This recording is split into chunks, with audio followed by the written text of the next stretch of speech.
नमस्कार आज्ञा मु जितेन्द्र पति यूट्यूब मंच नना वीडियो को आपन को स्वागत। तेबे आज एक नुआ मंदिर आपन जानी थे निश्चित आम आली देमाल जो जाइए लक्ष्मी बराह मंदिर। तेबे आली राजा एठिकी आसिकी आम यज्ञ बराह को लेकर जाइए कोठी आली खरस्रोता नदी पीठ को। तेबे से विषय रे आमे आपन को जनइथिलु। आज आमे आसी पहुँचीचु जाजपुर जिला आमर यज्ञ बराह पाखे। तेबे आज पंडितों सहित पचारि बुझा एवं जानिबा आम यज्ञ बराह केमिति जाइकी पहुँचले सेठी लक्ष्मी बराह हेले ये विषय रे आमे आगु को जानिबा। चलते आज्ञा जीवा ये विषय रे जानिबा। पंडित आम पाखे अछंती मंदिर रे आमे एठु गले पंडितों सहित कथा हबा एवं पार्श्ववर्ती देवतांक सहित तांकर चित्र नहीं आपण को दर्शन करेगा। तेबे आसंतु जीवा।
तेबे आपण माने जानिथिले आम केन्द्रापड़ा जिला आली ब्लॉक अंतर्गत देमाल ग्राम रे जो थिबा आमर बराहनाथ लक्ष्मी बराहनाथ तांको विषय आपण माने जानिथिले।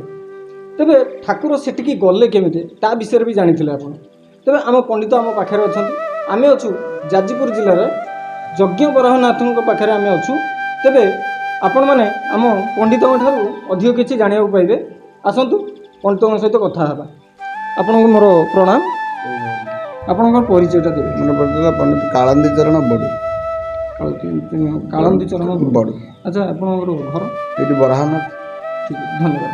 तबे आपन कहिबे आम बराहनाथଙ୍କ विषय केमिति आम बराहनाथ आली गले आ एठी केमिति प्रतिष्ठित हेले ये केते वर्षर मंदिर एमति ए सब विषय आपन आम दर्शक मानन को जणांती।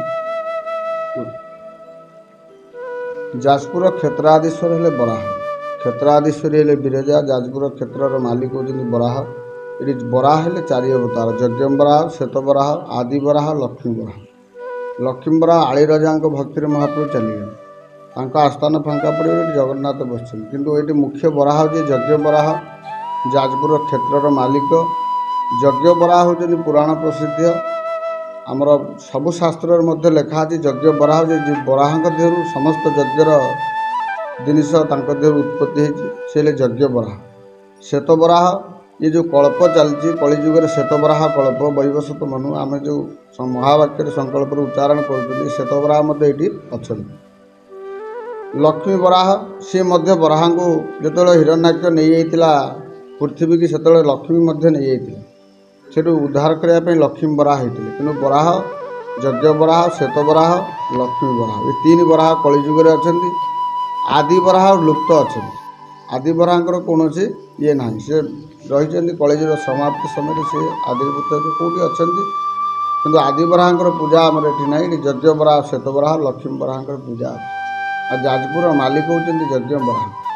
जजब क्षेत्र समुद्रभूता बराह बिरजा ये गदा क्षेत्र मालिक होती बराह और बिरजा आई बैतरणी तटस्थ अच्छा। ये हूँ मणिचूड़ा पर्वत बिरजा हेले विंध्यगिरी पर्वत ये मणिचूड़ा पर्वत बराह अच्छा विंध्यगिरी पर्वत बिरजा अच्छा। ये मात्र 3 किलोमीटर दूरतार बराह बिरजा जाजपुर मालिक अच्छा। आ बैतरणी आमर बैतरणी बराहर पृष्ठदेश मध्य बैतरणी अच्छी पिछारे भगवती गंगा अच्छी ये बराहर क्षेत्र मालिक। ତେବେ ଆପଣ କହିବେ ଆମର ଏ ମନ୍ଦିର କେତେ ବର୍ଷର ପ୍ରତିଷ୍ଠିତ? ବରାହ ମନ୍ଦିର ସର୍ବପୁରାତନ ମନ୍ଦିର। ବରାହ ମନ୍ଦିର ପୂର୍ବରୁ କୌଣସି ମନ୍ଦିର ନଥିଲା। ସାରା ଓଡ଼ିଶାରେ ଯେକୌଣସି ମନ୍ଦିର ଆପଣ ଦେଖୁଛନ୍ତି ସମସ୍ତ ପ୍ରାଚୀନ ହେଉଛି ବରାହ ମନ୍ଦିର। ଏ ମନ୍ଦିର ବହୁତ ଉଚ୍ଚତା ଥିଲା। ଏ ଧାମନଗର ବୋଲି ଆମର ଏଇଠୁ ଅଛି 15 କିଲୋମିଟର ଦୂରତା ମନ୍ଦିର ପାଖରୁ, ସେଠି ମନ୍ଦିର ଛାଇ ପଡ଼ୁଛି। ବ୍ରିଟିଶ ସମୟରେ ମନ୍ଦିର କଟା ହେଇଛି। ତେବେ କଟା ହେବା ଫଳରେ ମନ୍ଦିର ଛୋଟ ହୋଇଯାଇଛି। ଆକୁ ଆମର ପ୍ରତାପରୁଦ୍ର ଦୟାଧିକେଶ ରାଜା ସେ ତାକୁ ମୁଣ୍ଡି ମାରିଛନ୍ତି। ତେବେ ଆପଣ ଜାଣିଲେ ଆମର ଏ ମନ୍ଦିରର ପରିସର ଭିତରେ ଯାହା ଠାକୁରଙ୍କର ରୀତିନୀତି ଏ ବିଷୟରେ ତ ଆଗକୁ ଜାଣିବା। ତେବେ ମନ୍ଦିରର ଯେଉଁ ଉଚ୍ଚତା ଥିଲା କେମିତି କ'ଣ କଟାଯାଇଛି ଏ ବିଷୟରେ ଆମ ପଣ୍ଡିତ ଜଣେଇଲେ। ତେବେ ଆପଣ କହିବେ ଆମ ଠାକୁରଙ୍କର ମହିମା ଏ ବିଷୟରେ ଟିକେ ଜଣାନ୍ତୁ। ଠାକୁରଙ୍କର ମହିମା ଆମ ଗ୍ରାମବାସୀ କେମିତି ଠାକୁରଙ୍କୁ ଭରସା କରୁଛନ୍ତି? ବରା ହେଲେ ତ୍ରିଗୁଣର ଆଧାର। ରଜ ସତ୍ୱତମ ନମୋ ଭଗବତେ ବରାହ ରୂପାୟ ମନ୍ତ୍ର ତତ୍ତ୍ୱ ଲିଙ୍ଗାୟ ଯଜ୍ଞ କୁରୁତବେ ମହାଧରା ବରାହାୟ କର୍ମ ଶୁକ୍ଳାୟ ତ୍ରିଗୁଣାୟ ପ୍ରତ୍ୟେନ। ଜଗନ୍ନାଥ ବଳଭଦ୍ର ଯେମିତି ରଜ ସତ ତମ ଗୁଣରେ 3 ଗୁଣରେ ଅଛନ୍ତି, ବରାହଙ୍କର ଏକା ତାଙ୍କ ଦେହରେ 3 ଗୁଣ ଅଛି। ରଜ ସତ ତମ 3 ଗୁଣର ପ୍ରତୀକ ହେଲେ ବରାହ। ଶୁକ୍ରରିଷ୍ଟର ଶାନ୍ତିକର୍ତ୍ତା ହେଲେ ବରାହ। ବରାହ ଯେହେତୁ ପୃଥିବୀର ମାଲିକ, ଏ ପୃଥିବୀରେ ଯେକୌଣସି କାମଟେ ଆମେ କରୁଛନ୍ତି ବରାହଙ୍କୁ ଆଗେ ପୂଜା କରାହେଉଛି। ଯଜ୍ଞ ହେଉ, ଘର ପ୍ରତିଷ୍ଠା ହେଉ, ମନ୍ଦିର ପ୍ରତିଷ୍ଠା ହେଉ, ଯେକୌଣସି କାର୍ଯ୍ୟ ହେଉ ଯଜ୍ଞ ବରାହଙ୍କୁ ଆଗେ ପୂଜା କରାଯାଏ। ବରାହଙ୍କୁ ପୂଜା ନ କଲେ କୌଣସି କାର୍ଯ୍ୟ ସିଦ୍ଧି ହେବ ନାହିଁ। କାରଣ ପୃଥିବୀ ନଥିଲା, ପୃଥିବୀକି ହିରଣ୍ୟାକ୍ଷ ନେଇଯାଇଥିଲା, ସେ ପୃଥିବୀକୁ ଉଦ୍ଧାର କରିଛନ୍ତି। ସେଥିପାଇଁ ବରାହ ହେଲେ ପୃଥିବୀର ମାଲିକ। ଯେକୌଣସି ପୃଥିବୀ ଉପରେ ଗୋଟେ କାମ ହେଲା କି ବରାହଙ୍କୁ ପୂଜା କରାଯାଏ, ବରାହଙ୍କୁ ଆଗେ ନିମନ୍ତ୍ରଣ କରାଯାଏ। ବିନା ତାଙ୍କୁ ନିମନ୍ତ୍ରଣ କୌଣସି ଯଜ୍ଞ କେଉଁଠି ବି ଆଜି ପର୍ଯ୍ୟନ୍ତ ହେଇନି। ଆସନ୍ତି ସବୁଠି ଯଜ୍ଞ ଯେଉଁଠି ହେଲେ ବରାହଙ୍କୁ ନିମନ୍ତ୍ରଣ ଗୁଆ ନଡ଼ିଆ ଦେଇକି ନିମନ୍ତ୍ରଣ କରିକି ଯାଆନ୍ତି। ଆଉ ବହୁତ ଭକ୍ତମାନେ ଆସୁଛନ୍ତି। ଆପଣଙ୍କର ଦେଖିବେ ଅନ୍ଧମାନେ ଆସନ୍ତି, ବେଶୀ ଚକ୍ଷୁ ପଳେଇଥାଏ, ସେମାନେ ବରାହଙ୍କୁ ପାଇକି ବହୁତ ଚକ୍ଷୁ ପାଇକି ଯାଇଛନ୍ତି। କାରଣ ଆଖିର ଶୁକ୍ର ହେଲେ ଆଖିର ନଷ୍ଟ କରିବା ଗ୍ରହ। ତେବେ ଆପଣମାନେ ଜାଣିଲେ ଆମ ଆଳି ରାଜା ଏଠୁ କେମିତି ଠାକୁରଙ୍କୁ ନେଇକରି ସେଠିକି ଯାଇଥିଲେ, ଠାକୁର କେମିତି ପ୍ରସନ୍ନ ହେଇକି ଆମର ଆଳି ରାଜାଙ୍କ ପାଖକୁ ଯାଇଥିଲେ ସେ ବିଷୟରେ ଜାଣିଲେ।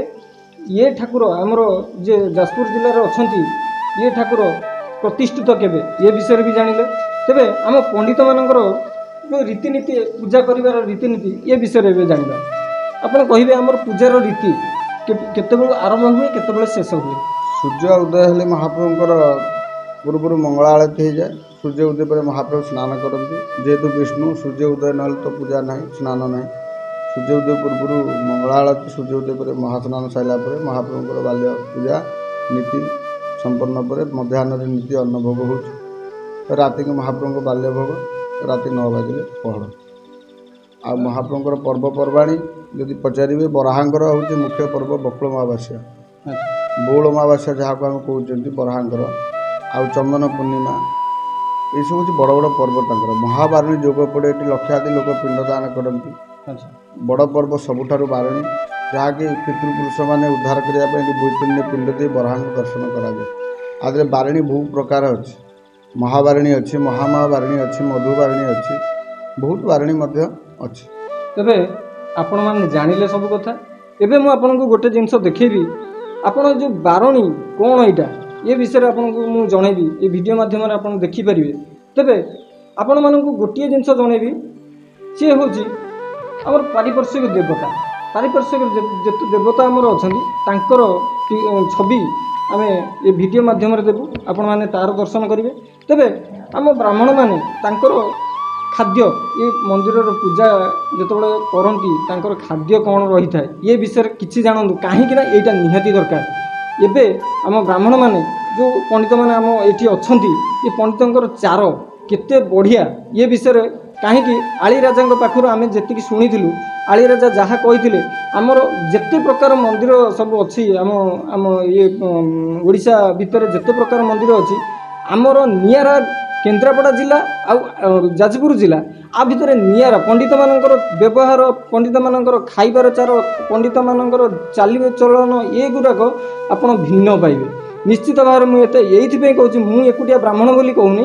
ଆମ ପଣ୍ଡିତମାନେ ଆପଣ ନିଜେ ଆସନ୍ତୁ, ଏ ଜାଗାରେ ଆସି ପହଞ୍ଚିଲେ ପଣ୍ଡିତମାନଙ୍କର କଥାବାର୍ତ୍ତା, ପଣ୍ଡିତମାନଙ୍କର ଚାଲିଚଳନ ଏସବୁ ଜିନିଷ ଦେଖିଲେ ଆପଣ ଜାଣିପାରିବେ। ସେମିତି ମୁଁ କହିଦେଲେ ଜାଣିପାରିବେନି ଆପଣ। ଆସନ୍ତୁ ଏଠି, ତଥାପି ଆମ ପାଖରେ ମୁଖ୍ୟ ପଣ୍ଡିତ ଅଛନ୍ତି, ତାଙ୍କଠୁ ଆମେ ଏ ବିଷୟରେ କିଛି ଜାଣିନେବା।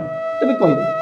ଆମର ମନ୍ଦିରର ଆମେ ଯେହେତୁ ବିଷ୍ଣୁ ପୂଜକ ନା, ଆମର ସବୁଠାରୁ ବିନା ପିଆଜ ରସୁଣ ଭକ୍ଷଣ ହେଉଛି ମୁଖ୍ୟ। ଆମେ ତ କେଉଁଠି କିଛି ଖାଉନା ନା, ଆମର ବିନା ପିଆଜ ରସୁଣରେ ଭୋଜନ ପ୍ରତ୍ୟହ। ଆଉ ପର୍ବପର୍ବାଣୀ ତ ବାରିଣୀ ବିଷୟରେ ଯେଉଁ କହିଲେ, ମହାବାରିଣୀ ବିଷୟରେ, ଗଙ୍ଗା ଭାଳୁ ଅଛି ମାନେ ବାରିଣୀ ପଡ଼ିବ କେଶନ।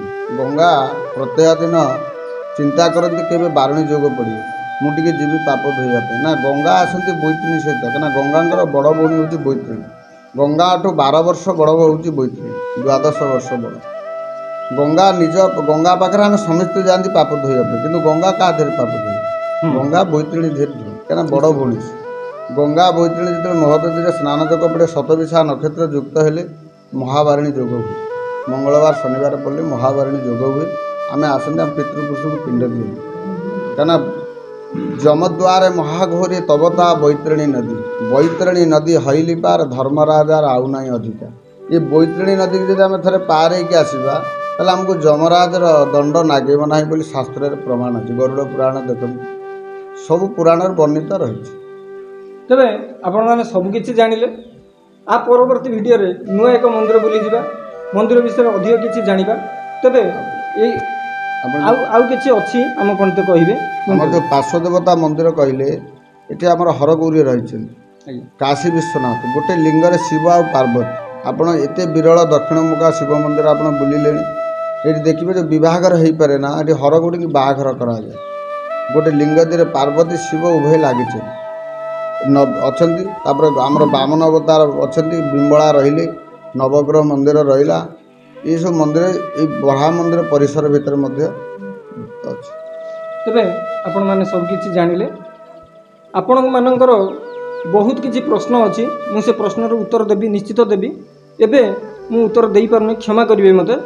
କାହିଁକି ଆଗକୁ ବହୁତ ମନ୍ଦିର ମୁଁ ସୁଟିଂ କରିବି, ସୁଟିଂ କଲା ପରେ ଆପଣଙ୍କୁ ମୁଁ ଜଣାଇବି।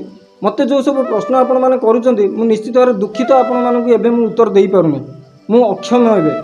ଯାହା ବି ହେଉ ମୁଁ ଆପଣମାନଙ୍କୁ ଉତ୍ତର ଦେବି। ଧୈର୍ଯ୍ୟ ଧରନ୍ତୁ, ଅପେକ୍ଷା କରନ୍ତୁ। ଚ୍ୟାନେଲକୁ ଆପଣ ଦେଖୁନାହାନ୍ତି, ଯେତିକି ଦେଖୁଛନ୍ତି ମୁଁ ତଥାପି ଖୁସି ଅଛି। ଯାହା ବି ହେଉ ଆପଣମାନଙ୍କ ପାଇଁ ମୁଁ ଏଠି ଆପଣଙ୍କ ଚ୍ୟାନେଲ ଉପରେ ଅଛି। ମୋତେ ଚେଷ୍ଟା କରନ୍ତୁ ଆଗକୁ ନେବା ପାଇଁ। ଏଇଭଳି ଭଲ ଭଲ ମନ୍ଦିର, ଭଲ ଭଲ ପଣ୍ଡିତଙ୍କର ଜ୍ଞାନ ଏଇସବୁ ଆପଣମାନେ ନିଅନ୍ତୁ।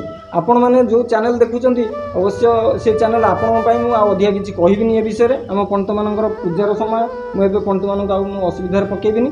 ଆପଣମାନଙ୍କ ପାଖରେ ମୁଁ କ୍ଷମା ମାଗୁଛି, ଅଧିକ କିଛି କହିକି ଆଉ ଜଣାଇ ପାରିଲିନି, ସେଥିପାଇଁ ମୁଁ କ୍ଷମା ମାଗୁଛି। ତେବେ ଆସନ୍ତା ଭିଡ଼ିଓରେ ଦେଖାଯିବ। ରହିଲି ଆଜ୍ଞା, ନମସ୍କାର।